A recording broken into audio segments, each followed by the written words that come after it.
What? Hi. How's it going? We're doing a little thing for basically just for our pleasure and for yours. We are doing this new thing called Fixing Musical Blind Spots. Now, we are actually doing it a little differently than we said we were last time on our Californication review. We said we were going to listen to an album that is from the genre. We are not doing that. Mostly because somebody's playlist was longer than most albums. Dude, I guarantee you go onto any of those albums that he pulled from, and it's absolutely an hour. Yeah, just it is 100% an hour, if not longer. Right. But I don't know. Playlists also give a better breadth of a genre. Correct. You know what I mean? Yeah. Right. You don't get just that one flavor. Right. Which was very strange for me personally, because when you said emo, I was like, well, think about this, right? Emo is Modest Mouse to Fall Out Boy. Yes. It is a wide, very genre. broad term, and we're going even broader if we're counting MCR, because some people say, "Oh, MCR's not emo," and we're not gonna get into that. And I feel like it's at least emo adjacent. They are the gateway drug into emo, mostly. That's just basically what the Black Parade is. They're to emo what Foo Fighters is to rock. What? Yes. If you like that, Nirvana maybe you is dip to grunge. That's your toe dipping in the water. Yeah. Maybe you go swimming. Yeah. Okay. Jared's playlist was 30 minutes. Mine was 45 minutes. Dad's was an hour and 5 minutes. So we are going with Dad's first, since there seems to be some stuff to talk about. Dad's was 11 tracks. Ours was 10. Let's go. And the playlist starts off with Misled by Kool and the Gang. Start us with several Kool and the Gang songs. Do you want to talk about what funk is? Yes. What is funk? Okay. The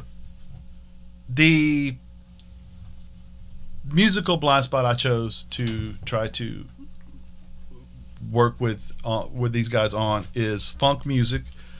It begins with James Brown and gets into the 70s with you have Parliament, you have Sly and the Family Stone, you have Isaac Hayes, you have Curtis Mayfield is a name also that is predominant there. And I specifically wanted to do 80s funk, and then I wound up getting excited and I put Parliament on there. That's fine.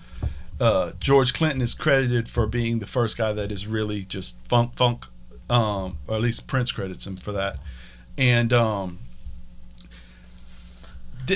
then I was going to take the 3 Parliament songs off, but I thought, you know what though, that's where this all comes from. Because to me, if R&B is a family, right, funk is the monster in the basement. You know what I mean? Yeah. And the bass lines and the drums, and a lot of times with George, there's horns and 14. Prince said when he was inducting Clinton into the Rock and Roll Hall of Fame, he said, I went and saw a Parliament show, 13, 14 people singing in unison. I was overwhelmed. I went to the studio and I recorded Erotic City. I literally went and saw a show, got so inspired, I went in the studio and made a song immediately following. And the point with that, Prince is obviously a guy that does this, but I thought that by doing this Parliament stuff and leaving it there, it shows you where it starts, because I think the 80s version of funk is more, it would be easier to get into a top 40, top 20, and you had more hits, whereas now people look back on it and go, well, of course Atomic Dog is amazing, but by the same token, were Housewives listening to? No. Housewives might listen to Misled. That kind of thing. And so we'll just start with the end of the playlist, because we got Flashlight, Atomic. Oh, I just actually hit play. Good. Sorry about that. We have. I've done that multiple times when we're talking about music. Yeah. Just hit play on Spotify, and I'm like, oh no. Yeah. It's so easy. Flashlight, Atomic Dog, Up for the Downstroke are just staples. And I think you guys already kind of knew these songs, right? I heard Flashlight. My mom was actually really big into this era of music growing up, so even if I hadn't remembered these songs, I've heard them. Right. I've heard Atomic Dog in several places. Atomic Dog. Odd places, too. Well, The Atomic Dog, I noticed that it was very Wild Wild West theme song kind of. well, from this, and which was also, strange. I mean, it's the hook for Snoop Doggy Dog. You know what I'm saying? So it's Oh yeah, it's found its way into different. I media liked releases. for a downstroke. I really liked this song. Atomic Dog was very long. Bow Wow Wow. Oh, that was the extended version though. Oh, that was the extended. All right, My bad. that makes sense. Right. That's So, fine. some of these had specific versions put on them, like the 7-inch version of Candy or the 12-inch version of Flashlight, which is I'm assuming referring to record size. Which I'm Yeah. assuming Which why is- Flashlight is so long. Well, you got to remember, Yeah. and two, like it used to be, the radios would have a version they played that wasn't, like for example, a different genre totally, but Eric Clapton's Layla, there's no outro on it.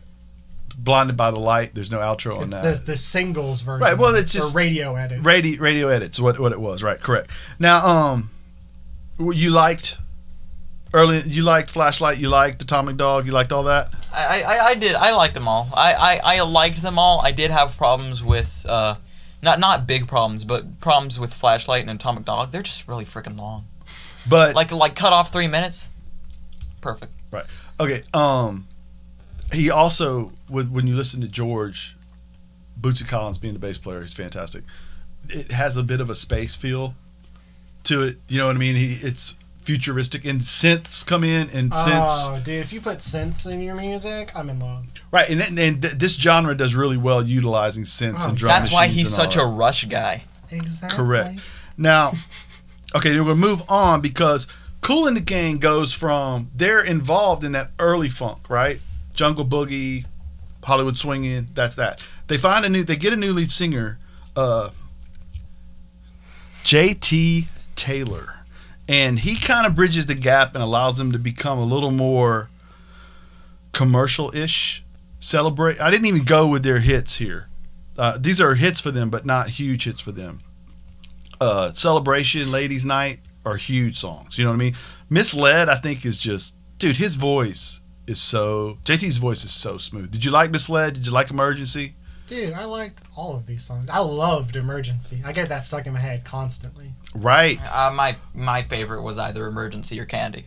I just Out of the really whole like playlist? the whole playlist. I just think they're both perfectly lengthed. I really like the hook on Candy, but I think overall I gotta go with Emergency. Dude, I just love this band, and I love Kool and the Gang, and you mentioned earlier that you like to get down on it. Oh, dude, I've heard that song 1,000 times. That song rules. Bro, I was 11 when that came out, and they were still playing it a couple of years later at like middle school dances. Oh, yeah. And I just remember Wait. being at a middle, because I was 11. Yeah. You know what I mean? So then 2 years later, I'm 13, I'm in middle school. And dude, I just remember being at like middle school dance and being like, man, I wish I could dance.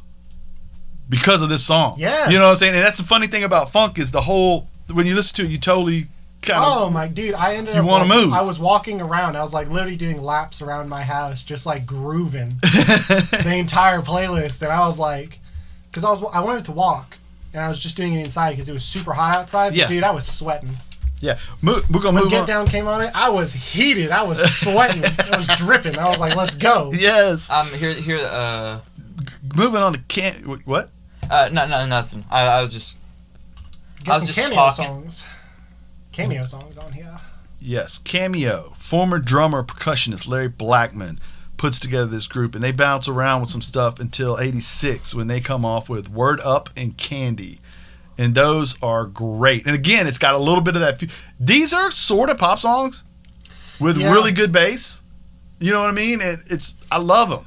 Oh man, I was they just had like different genius facts popping up when I was listening to it. Mm-hmm. And it was funny because like evidently when they started out in like the 70s, they were like a 15-piece band, Yeah, and it dropped down to like 6. right. and And then after like 10 years, and then they finally like got a hit. Right. With, I think was Word Up was their first one. Right, and then I think the same record as Candy. Yeah, dude, so good. And then we get to two different sets of brothers. We have brothers all Kool and the Gang were brothers. The Wilson brothers from Tulsa, Oklahoma, are the Gap Band, and Yes. Charlie Wilson is a force of nature in his vocals, the funkiness of that stuff. They get their first hit with Burn Rubber, Why You Want to Hurt Me. Early in the Morning is on this playlist. I feel like that's a great song. You Dropped the Bomb on Me. I mean, everybody's heard that. It's so good, right? It's so good. And they're just, again, you get such just groovy stuff. And Stomp, the Brothers Johnson, what did you guys think about that? Stomp was real. This was a really good song as All well. night. Dude, George Lightning Licks Johnson and Luis Thunder Thumbs Johnson. Dude, where can I sign up for a name like that? I'm just going to start calling myself something like really cool like that. And I'm just going to say it so much that everyone has to call me that. Dude, the coolness of the song and, you know, how smooth it is, and then when it gets to the part where they clap, they slide into that so effortlessly, come out of it with like a bass solo, then a guitar solo, and then go right back into the part where you're clapping is just so good. And the way they slide in and out, and it's like the way JT's voice smooths out Emergency once he gets to the little bridge between the sections of the song that are, you know, it's just so good all the way through. So, you guys enjoyed this then? Yes. Yes. Very much so. Who are we doing next? I can do mine. So, the genre that I picked Was is hyperpop. hyperpop, which is a newish genre. It's kind of weird because it does encompass like a lot of people and a lot of different styles, though it does contain some like continuity and through lines, with the production being kind of a mix of very smooth, almost like early 2000s poppy mixed with abrasive stuff. Mm-hmm. The first couple songs I picked were from Poppy, who isn't, I don't know if I would technically call her hyperpop. That's not the direction she really moved in, but I think it's a good example of like early 2017 era stuff that would lead directly into hyperpop. Right. Where it's like, it's high production, it's kind of technically based, it sounds very poppy, but it almost has like a darker undertone with it, which was Poppy's whole aesthetic. Hey, you know what I mean? Right, correct. She was I like guess this- you could say it sounds poppy. Wow. Got her. Anyways. That was dumb. That wasn't even funny. Oh man. No, it was a good joke. That wasn't funny. But Poppy's whole aesthetic has always been like an overly cute exterior mixed in with like really eerie Dude, things. I remember when she was big on YouTube. Yeah, that was the that whole was her thing. thing. Was just, She was cute, but she was weird, Mm-hmm. and that kind of comes through with like the song "I'm Poppy." Is kind of creepy in a way. It's very poppy, but it's a little creepy. Absolutely creepy. And then voicemail. voicemail is terrifying. Voicemail's just straight terrifying, and I think Poppy's really cool. She went into like metal after this, which is dope. Right. So cool. Poppy was incredibly good. The "I'm Poppy" song was incredibly catchy. Oh, dude, Poppy, I'm Poppy. The voicemail song, it's hard to rate. Oh, dude, I love voicemail. It's very hard to like rate. But you know, you see, I get just absolutely. like it's abrasive mixed with very smooth production. Right. And then the other artists on the playlists, it's Dorian more Electra? Dorian Electra, who is just my favorite. They are just thebomb.com. But some of the other artists on this playlist kind of push pop to its breaking point, like to and past the point of almost parody. Mm-hmm. With just like their weird noises, their subject matter, just all of that is just new, and it's wild. Because I'm not generally a fan of like pop, but this I love. I love this pop. Well, again, you have groups in the pop, what you would consider pop genre, for its era, trying to sound futuristic. Yes. You know what I mean? And you want to go more specifically into some of these? Let's go. yeah. Should we go track by track? Yeah, we'll just go, because I kind of structured the playlist in a way that would be going from stuff that is, I'm not going to say mainstream, but like a little easier. I tried to easy into it, which is why I put 100 gecs at the end of the playlist, because that's the deep end. Mm-hmm. We'll get there. So I put some Dorian Electra tracks. I love Dorian Electra. They are almost... they're at least number 2 on my favorite pop artists. They are just phenomenal. Their subject matter and production is off the charts. Their kind of parodying of gender roles in like Career Boy. Mm-hmm. which is again mixed with that pop aesthetic, mixed with like this weird undertone of just like being addicted to your job and like working like that. Right. Man to Man, which is kind of parodying like interactions between men where like intimacy is seen as it's like the only way you can get close with another dude is like fighting them. So it's kind of that idea of just being intimate through the metaphor of violence. Right. Yes, man to man, hand to hand, friend to friend, all that. Yeah. I just love. What do you think of Dorian Electra? I liked it. I liked it. The first time I listened to this playlist, it threw me off a little because it's been a long time since I listened to pop in general, and this is not. It's different from that. Oh yes, you know what I mean, and yet also though. A lot of the concepts are timeless. It's just a voicemail is just a different version of Obsession. You know what I mean? Career Boy I thought was original because you don't hear people talking about being addicted to working, and then of course you wind up with the forbidden love with your coworkers or whatever, and that also is I thought it was well done. You know what I mean? And then I enjoyed. The whole playlist I enjoyed. Yeah, I enjoyed all of it. You like Dorian Electra? Yeah, they're pretty cool. You should check out the music videos. They're flamboyant. Oh, yeah, I would assume. I would. Dude, they're off the chain. And I think that furthers the aesthetic of just like... Because Career Boy has them dress up in like a suit and tie, and then like when the song changes beats into like the darker portion, it's just like they're like chained to a desk in like all black garb. It's wild. Right. It's wild. It's so fun though. The next song I had on here, the next two songs are by Sophie, who is a phenomenal producer. She is awesome. With Face Shopping, which is just one of my favorite songs in general. It starts off with a really, I don't know how to describe the beat, like grimy. It's just nasty. Yeah. Disgusting. It's great. It's really, really heavy. And then later on in the song, and with Immaterial, it switches over to the very smooth, very soft production. Where it's just like, you just go back and forth between that, and you're just like, wow, this is cool. What do you think of Face Shopping and Immaterial? I liked it. I liked it. I liked Immaterial a little more. Oh, dude, Immaterial, because before this, I hadn't actually listened to, like, the full album. The full album's great. Oil of Every Pearl's Uninsides, which is just a wild name. Yeah, Sophie's awesome. The bridge on Face Shopping is incredible. Oh, it's so good. So good. But it again is mixing the abrasive parts with the smooth parts, which is, I just love that vibe. I love abrasive music. I love stuff that's really pushing the limits of like what music can be. Right. Which is why I do like other abrasive like industrial artists. Death Grips is the obvious example where it's just like, yeah, their music sounds like you put track through a blender.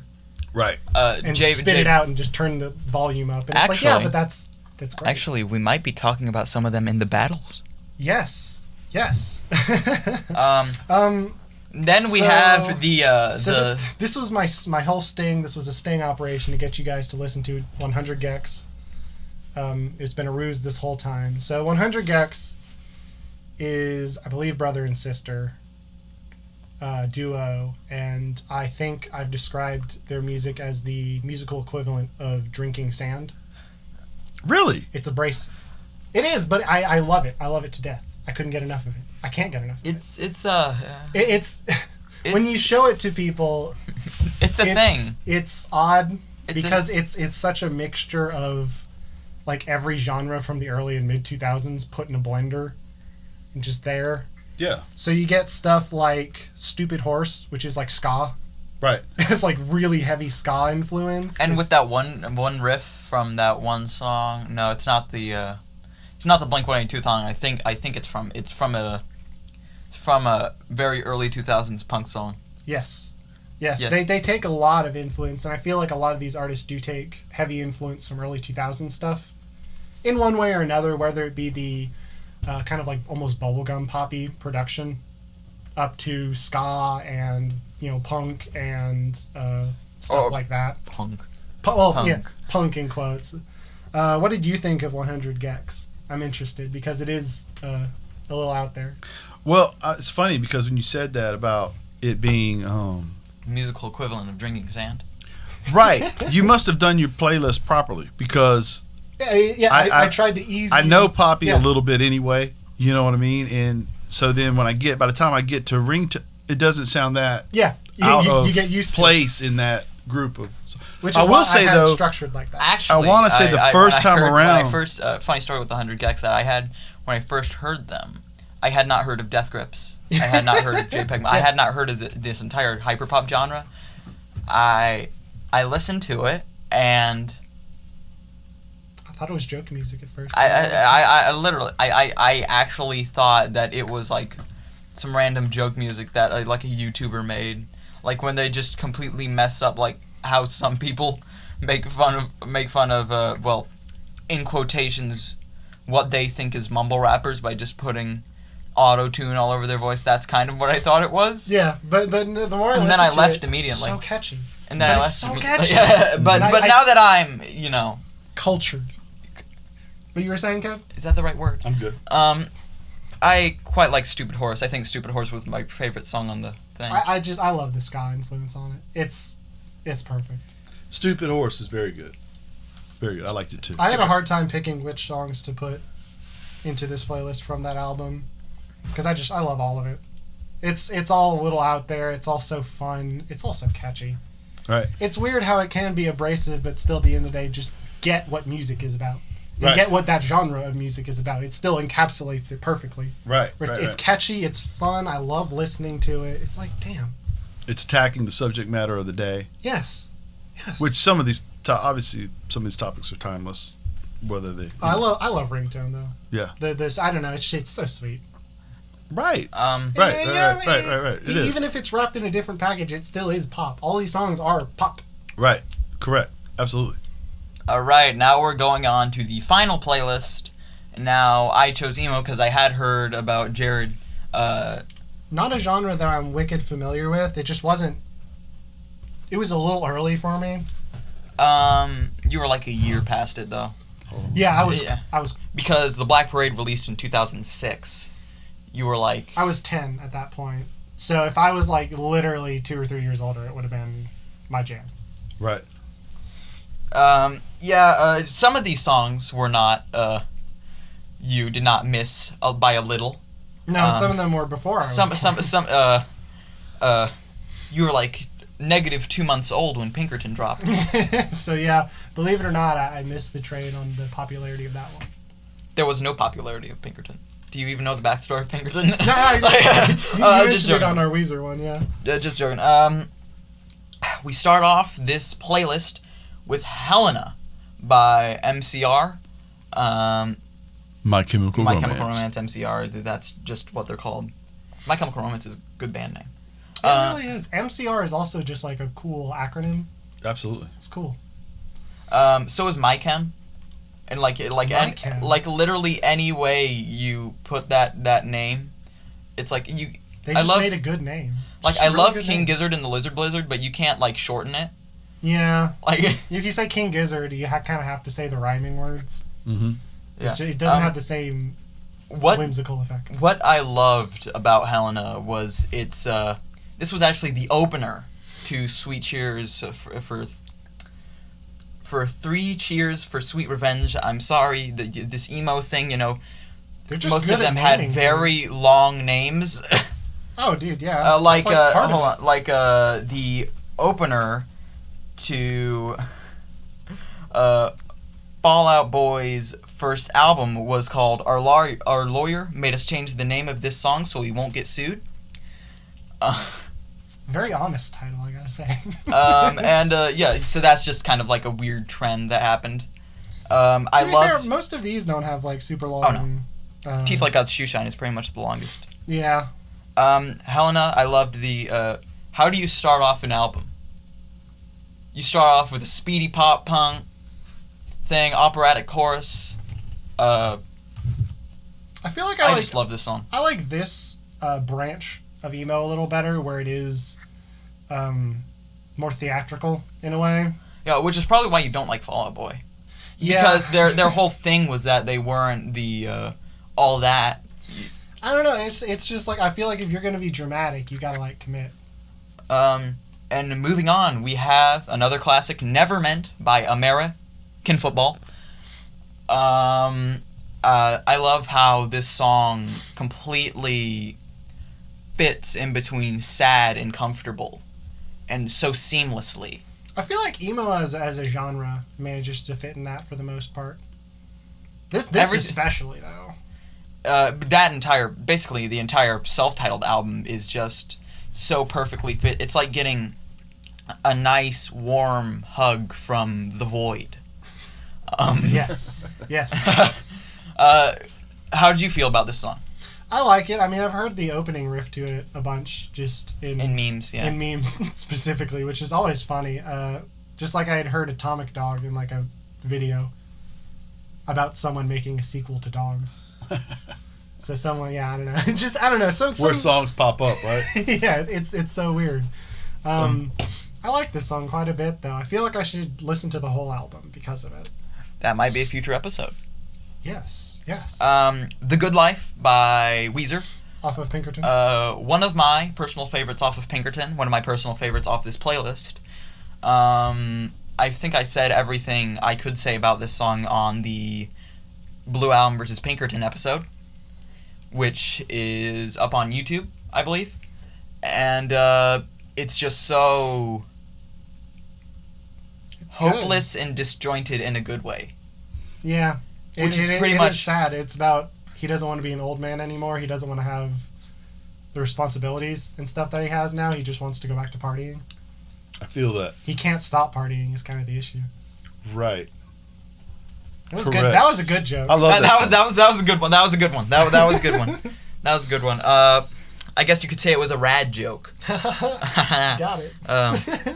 We're gonna do an episode. I have literally written an entire book on why that album is awful. We'll get there. But however, next song. I Don't Love You by Mike M. I like this. It's off of The Black Parade. The Black Parade. One of probably the second biggest hit off of The Black Parade. I just love how purely bitter this freaking song is, especially the "Would you have the guts to say?" It's just, I love Gerard's voice. I love how eccentric he is. I love how personality-filled he is. No, and I want to point this out because it was like a through line where a lot of these songs have singers that are just very raw. You know what I mean? Yeah. When they speak, they genuinely speak like with emotion, and their voice cracks a little bit, and it's a little imperfect if you want to use a word like that, but it gets across the emotions so well. Right. It's like a staple of this playlist and this genre where it's just like, man, I believe these guys feel it. Right. It sounds authentic. The other music is a little distorted, but the vocals are always like clear and raw. And here's the thing, right? Gerard might be the best front man within the last 20 years. He's great. He might, dude. It's he's like a front man. He is. You may have substituted front best for only. Yeah, I was about to say. I was about to say something to the effect of he's like one of the only ones. Yeah. Like, who's gonna fight him? The dude from Fall Out Boy? Huh? Pete Wentz. That's a wrestler. No, Pete Wentz is the bassist. No, Pete Wentz is not a wrestler. I do not remember his name. Something Wentz. Zachary Wentz? Yeah, Zachary Wentz, yeah. Pete Wentz is the bassist. He smokes weed in the treehouse. Yes. Pete Wentz is actually... Pete Wentz might also smoke weed in a treehouse, but that's unconfirmed. Right. I'm almost 100% certain he's that... Pete Wentz is actually the bassist of Fall Out Boy, but he's the front man. And, listen, bassists need their time in the spotlight. Just never drummers. Dude, what would a drummer... Don't tell Lars that. Ooh. That's a good point. Convenient parking. I think this might have been a little too abrasive to go immediately after I Don't Love You. Yeah, MCR kind of falls more on the... graceful side? Yeah, on the... graceful's a good word. I was searching the soaring guitars. Yes. More graceful, and this was back down to like the grittiness of it. And this was so... honestly, I liked this less than I liked Modest Mouse's later stuff. I will say that much. Where I do like when they kind of moved more into that graceful direction. I like it just a little better. I think Isaac's voice works better for this erratic type of almost rock bottom of the This was a sad playlist. Oh, yeah. Dude, The Lonesome Crowd West is a freaking bleak album. It's way stripped back comparatively to some of the other stuff. He's just so... I love his voice. It's so erratic and so yelpy. He's a singer that can work yelpy. Yeah, yelpy is a good way to describe it. And, okay. But again, raw, honest. Raw, honest. Speaking of raw and honest, the next song, 7, by Sunny Day Real Estate. I did put this in, at first, I put this in at filler, but I did realize that this is probably the first big step into what emo would become, and I feel like I kind of needed to put this in. Oh yeah, dude, like this gave context for a lot of the other songs on it, and it's like where that genre kind of spun off to, whether it be with Modest Mouse or into the direction of like MCR. It's like absolutely, this was like the genesis. Yeah, it was this and Pinkerton. Yes, definitely. Yeah, absolutely. Probably this for sound and Pinkerton for the lyrics. Yes, yeah. I actually 100% agree. In Circles, pretty much the same thing. Very raw, very emotional. How'd you feel about those two Sunny Day Real Estate songs? I liked them. I it's another thing where it's like I ended up liking some of the later songs more, but I did like them. Sunny Day Real Estate's later songs? Well, like, no, the songs like in this playlist and in this genre that came out later. All right. Teeth Like God's Shoe Shine. This song is one heck of a trip, dude. I liked it. I like this a lot, actually. This might be my favorite Modest Mouse song. It's just so... There's so many moving parts, and it's so disjointed in the right way. Dad, you haven't said a lot in the... I'm listening.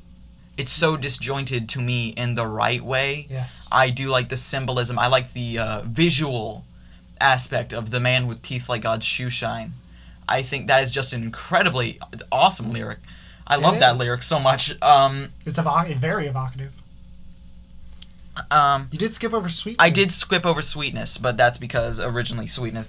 Let's Go to Sweetness. I just thought the song was stupid catchy. Oh, dude. This song is just so... Sweetness by Jimmy Eat World is... I've heard it so many times, and it is super catchy. The middle... I was going to put the middle on here, but I felt like that was a bit too... Like, the middle is one of those songs where you really like them, but you know if you hear it 10 more times in a row, it's going to be ruined for the rest of your life. So you gotta wait like weeks to listen to it. And I think Sweetness... set a date every month you can listen to it. Yeah. Sweetness is... I actually like this a little more than the middle. It's so freaking catchy and fun. Of course, Teeth Like God's Shoe Shine, and we finish off with Welcome to the Black Parade. The most famous song off of the Black Parade. Probably the most famous song off of this record. The title track-ish. Close enough. Well, it is the kind of the quintessential... This song plays everywhere. And it really should not. Because like no one in a Walmart is gonna be vibing with this. Except for me. I'm in the Walmart in the produce section vibing to Gerard Way. What My Chemical Romance fans go to Walmart? Well, you can't pick up lettuce at Hot Topic, my guy. It's not possible. Just give me some lettuce. Like, what are you doing? Wait. The implication from that statement is people who like different bands and genres don't shop at certain places. So, like, do Rush fans shop at, like, Winn-Dixie? Yeah, absolutely. Does that track, Kev? Evermans. Yes. Yes. I think My Chemical Rush fans fall into two groups. Yes. Evermans and Piggly Wiggly. Dude, you've never spoken a truer statement. It's never. Like, we're spitting facts on this podcast. I'm almost 100%.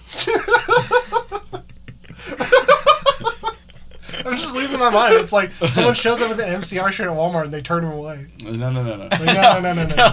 I'm almost 100% sure I've seen more MCR fans at like a Whole Foods. Listen, we're not going to discriminate people on what bands they like. What grocery store they go to. This is a joke. This is a joke. This is a joke. Right. This is a joke. We're not being serious. Black Parade, though. Black Parade. It's a classic song. It's an anthem and of such. An anthem, and it's kind of, for me, it kind of fits into the same quote genre of song that like Bohemian Rhapsody does, where it's like a multi-part. Yeah, absolutely. It's epic. It's a multi-part epic. Yes, absolutely. Epic's a good word. Absolutely. I just love songs like that. They kind of change tempo. So with change Teeth Like beat. God's Shoeshine, now that I think about it. Yeah, in a lot of ways, yeah. This was kind of a ballad, kind of. It was, Yeah. but it's so. It's close. It's so just iconic and such a statement. Oh, dude, you've heard this song 100%. If you're alive today, you've heard this song. And that pretty much the entire Black Parade album for me is just. I mean, it's like it's the kind of emblematic album. We play alt radio at work, and I play it, I think, 2 days a week, and I still hear it once a week. Oh, yeah. You know, I only listen to alt radio for maybe 6 hours a week, and I hear it Okay, once a week. Dad, go track by track. How do you feel about these songs? Go track by track. Yeah, just say, oh, I liked it. We're just grouping together. It's catchy. This Can I just talk about both genres? Yes. talk about just talk Go about for both it. genres. The Hyperpop playlist, it took me a little bit to get to it, come around Yeah. to it, because I had not listened to a lot of it. But I found it. It was neat. It was new. It pushed the same kind of envelopes that you would have gotten from a similar style artist, although that wasn't created back then. You're still talking about the new version of a telephone. You're still talking about ways to communicate, ways to not communicate. You're talking about forbidden love. You're talking about all those things that are with hooks and beats, and trying to figure out a way to sound like you're from a generation that's coming, not Yes. the generation that's currently around. Whereas your playlist was just easy for me because It is rock. emo is, yes, It is it's very under similar the to what it's umbrella doing. I of listen to rock. alt radio, like I said, a couple days a week. I'm pretty anyway. sure you've heard like Most of the playlists I'd heard. Yeah. you heard all the Yeah. MCR songs. Modest Mouse. You heard the Modest Mouse Jimmy, songs? Jimmy World. Huh, that's strange. I didn't know that. I didn't know that you. I That doesn't seem figured like. some of their later stuff would have been more popular, but Yeah. You had Well, that's more critically obviously we acclaimed did a than whole popular. podcast on Weezer. You Yeah. know what I mean? I already liked My Chemical Romance, so it was easy. I didn't know American football. I'm trying to think what else I didn't.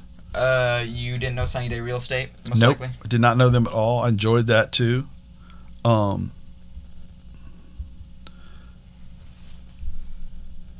Yeah, it was. That just really. I think emo gets a bad. Oh, it definitely gets a bad rap because of fans. Well, no, it's just we've decided that we have to classify everything so much, and it's cool because in a way it lets you know, like, I didn't know what hyperpop was, right? So, but now if I were to, okay, well, I know what that is now. I kind of have something to associate with, blah blah blah, right? With emo though, it's like when people call something grunge back in. Well, it's kind of just rock, you know what I mean? And it's different in that I think with emo more it's Yeah, that was kind of subject the matter weird. is It's the kind of what definition, not the way they're playing their instruments. yeah. kind of what I said at the beginning. Right, You know. which is why you have Fall Out Boy and you have Modest Mouse and you have all these huge. Bands that are completely different. Right, it's like Duff McKagan said he was literally climbing a mountain with a guy, and the guy asked him what kind of music he listened to, and Duff kind of told him, and Duff McKagan being the bass player for Guns N' Roses, he said, you know, what do you listen to? And the guy says, well, I listen to all alternative music, alt radio. And he's like what? And he said, well, you know, the Chili Peppers, and he named like the 4 biggest bands in the world, and he says, Duff is like, so what is alt really now? Because it was an alternative to the radio, but now it's just the radio. Yeah, right. it's main alt's now mainstream in its own way. You know what I mean? And so anyway, I enjoyed it though. Good stuff. Enjoyed every playlist? I enjoyed every playlist. Very much so. It was Certainly. fun. Was there a single lacking song? Not really. I mean, there are songs I like, I guess, less than others, but like, no, not really. I was just vibing with the playlist. You know what I mean? Yeah, it's fun. I thought it was a fun week. Certainly. It was a fun week. Certainly. We are not saying that these genres cannot end up being bad. They certainly can. Yeah, I mean, we get the luxury here of just like picking the best stuff or some of the best stuff.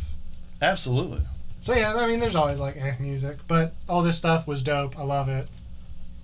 I didn't put any Charlie XCX on my playlist, who is close enough to hyperpop, because I don't think her music's very interesting. That might get you some Okay. backhand comments. Let me at least elaborate on that. Her music's really smooth, and it doesn't have any of that like abrasive texture that I like. So every time I listen to it, I'm just like, man, this is really smooth, and the production's really good, and the subject matter's poppy, and I'm just like, there's not like a hook for me. Right. There's no texture to it for me. Right. Or again, incredibly made. Not gonna dunk on her at all because again, really good. It's just I don't like it. Right. Ray? I did not put any Fall Out Boy or Panic on this thing, mostly because Jared has expressed his dislike for some of their hits.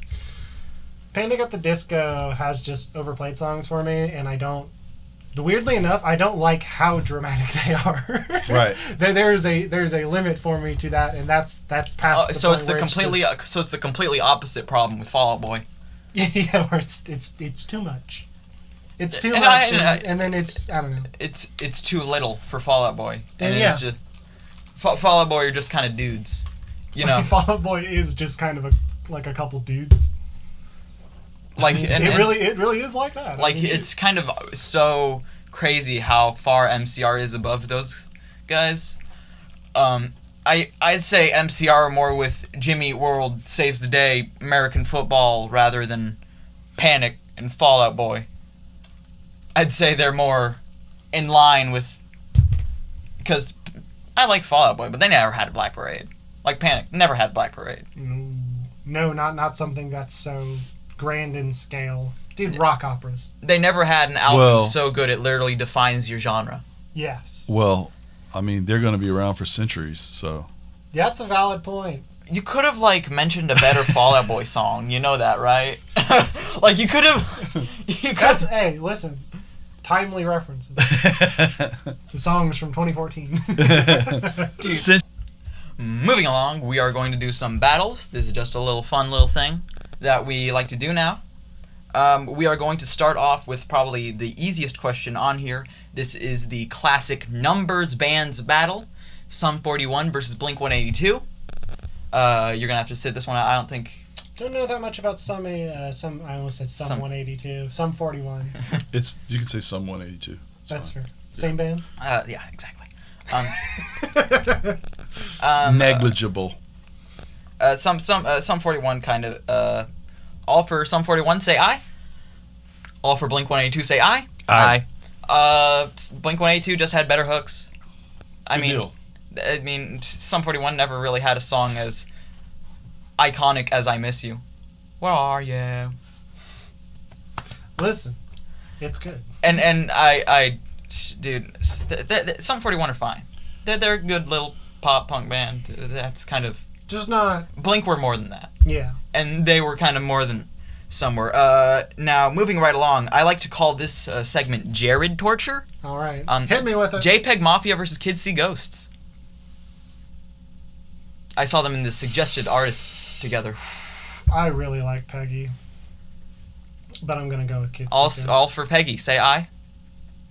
All for Kids See Ghosts, say aye. Aye. Aye. Kids See Ghosts is... Such a good album. Oh, it's near so perfect. freaking good, dude. It's really good. Dude, and I really like Peggy, I but... really like Peggy. But, dude... I don't think... I think he might get to that level, especially if he has collabs with some people, has but, not like, gotten that level yet. No, I mean, that was like Kanye at his best and Kid Cudi at his best. So yeah, I'm gonna go with Kids See Ghosts. All right. Shout out to Peggy though. We're gonna get a little harder. These are probably three of the hardest questions I might ever ask. Oh goodness. Alice in Chains versus Soundgarden.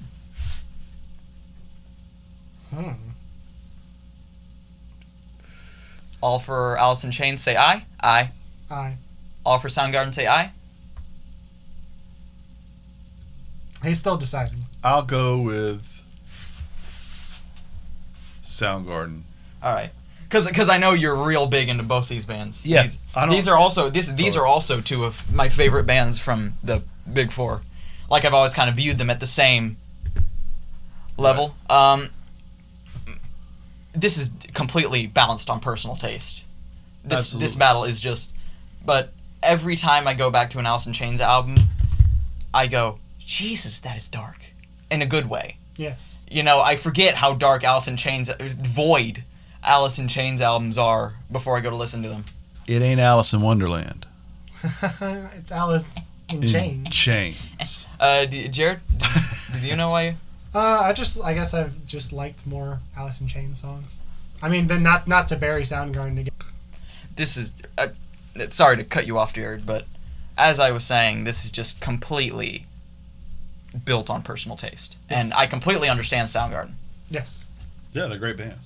Oh, dude. And my opinion on this has flip-flopped multiple times in my life.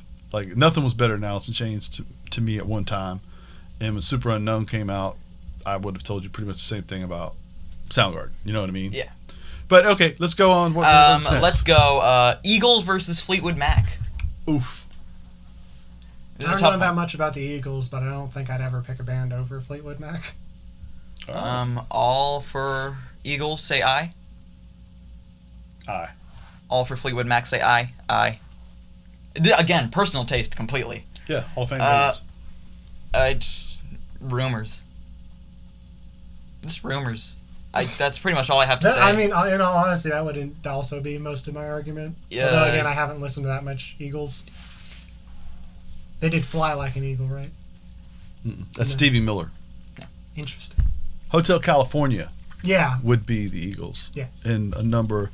at one time, the Eagles' greatest hits was the most selling album ever. Oh, I remember that. You know, Yeah. I don't know if something caught it over the years, but and dude, that again, it's total personal taste, preference. completely. Yeah. This next one might also be completely personal taste. U2 versus REM. Wow. Yeah, I said these are the three hardest questions we'll probably ever get. It's an all-in-one episode. You're gonna have to have some time to ponder over it. No, you go ahead. Okay. All for U2, say aye. Aye. All for REM, say aye. Aye. Dude, freaking REM. I no other band has done what U2 have done. No other band has done what either of these bands have done. But I feel like I just personally like REM more. I get it.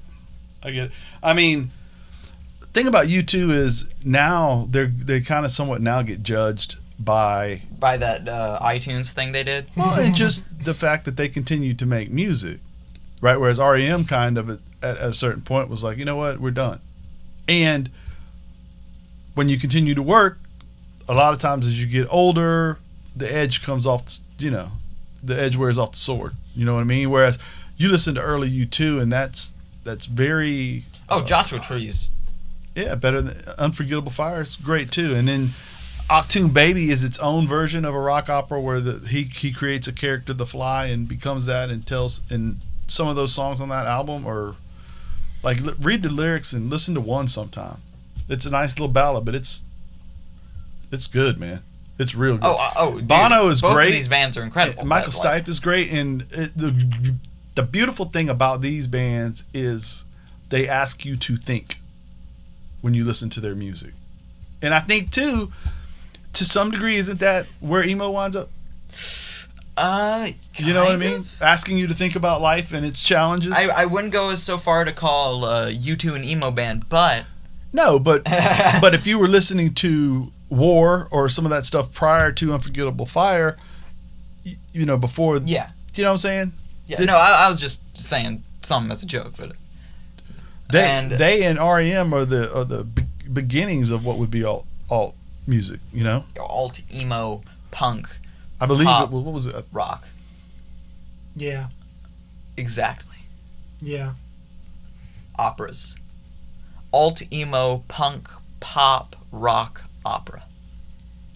It's amazing how in language you can just say a bunch of things. Like one time, it's like you can expect people to understand. I described Modest Mouse as yeehaw emo.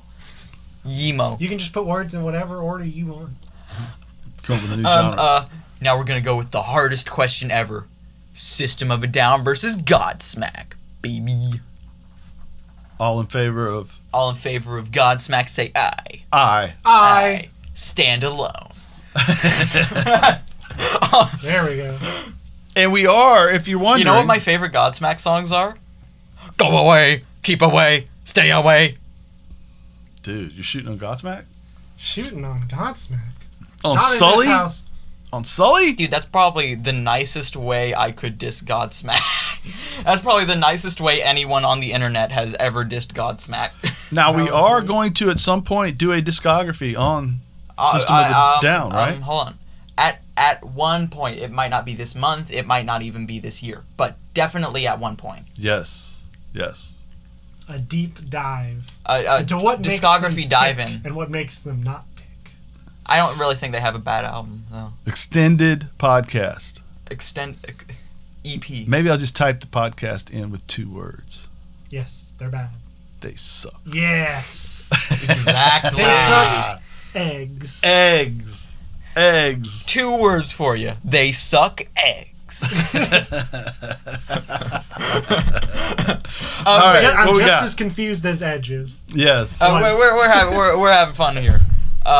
This is just a podcast for having fun, you know. And we will. What are we doing next episode?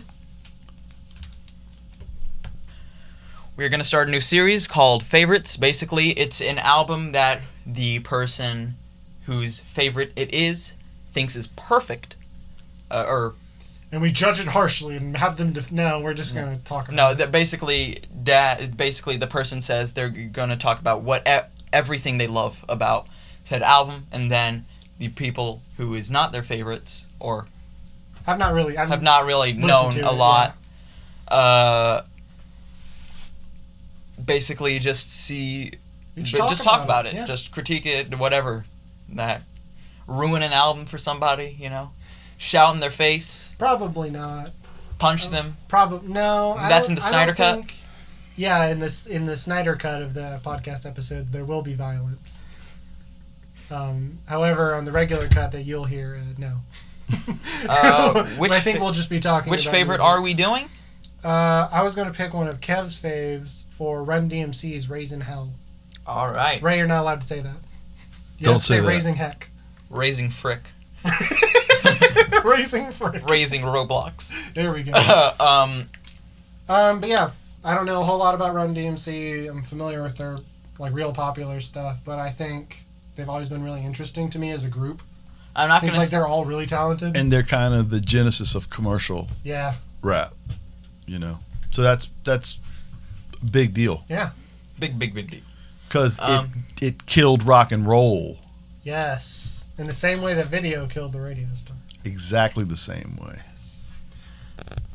Craziest part about that to me is when they got in the Rock and Roll Hall of Fame, and everyone was saying, "Oh, the rap group can't go into the Rock and Roll Hall of Fame." Their entire gimmick was that they fused rap with rock. Yeah, That was like literally their whole thing. Right. That was their entire thing. You couldn't have Googled them. Yeah, I don't know. Sometimes people just don't see things because of like they just put labels on something and they Also- just don't see it for what it Also, actually is. I've never even got the you can't put rap in the Rock and Roll Hall of Fame because it's just like a name. Dude, genres are so weird. Genres are screwed. And like dude. putting stuff under umbrellas is never going it's to be kind- like holistically. It's kind of accurate. like just like a you're just putting them in this thing, you know. Rock and roll means like you're not going to put Beethoven and Tupac in the same I think thing, we should though. you know. Absolutely. Absolutely. If So Beethoven had access to electric guitars, are you telling me he wouldn't have been rocking out? he wouldn't have used it at all. Exactly. We asked the questions that are Yeah. hard hitting. This episode's probably been going. Joking. If you've been listening to this episode up until now, thank you very much for sticking in. Hope you had a lot of fun. I did. We will see you next time. Goodbye. Leave. For Jared. Be gone. For Jared, Ray, myself, KP. Yeah. This has been a A, Go Home Heat not production, really copyright 2020. And in the words of George Clinton, everybody's got a little light under the sun. This has been Under Ray's the Music sun. Review. This has Under been the Ray's sun. Music Reviews. Goodbye. Go.